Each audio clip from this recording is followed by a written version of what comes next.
We are not going to wait until sibe ne-auditorium yethu kuma sithi siyabonga. Because ukubonga kuthina it's more than ukuba nama resources. It is a divine practice. Yeah. Mausubona sibonga in the spirit. Konke swesiyimemeze. Because in multiplication twice. In multiplication. Yeah.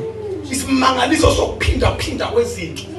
Siqhunyiswa ukubonga kusesandleni. uJesu wabonga inhlanzi encane. Lezinto ezincane esesandleni. Nkathi eqeda ukubonga multiplication. Yazi usha challenge wayini abazalwane. Usa challenge ukuthi lokho uNkulunkulu akubeke esandleni kuwe. Awukafunda ukubonga. Awu Nkosi.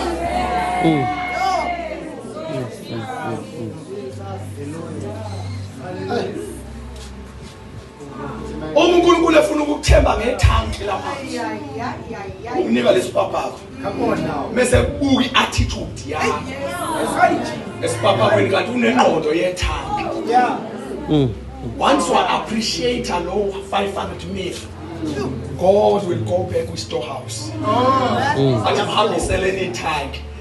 What behavior kahle ethankini, God will go back to storehouse. Akunikeze iwell. Unomthowela. Awu Nkosi. But you shall be tested by 500 mil.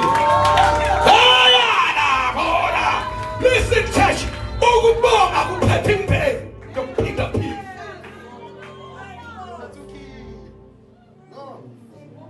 Mawabongi. We are stuck in the spirit. uNkulunkulu akamphuci umuntu untanga abangibongi. Akaphuci. Kodwa uthi lokho kuphethe uyokuphatha ngithini. Uyosuzwa uya.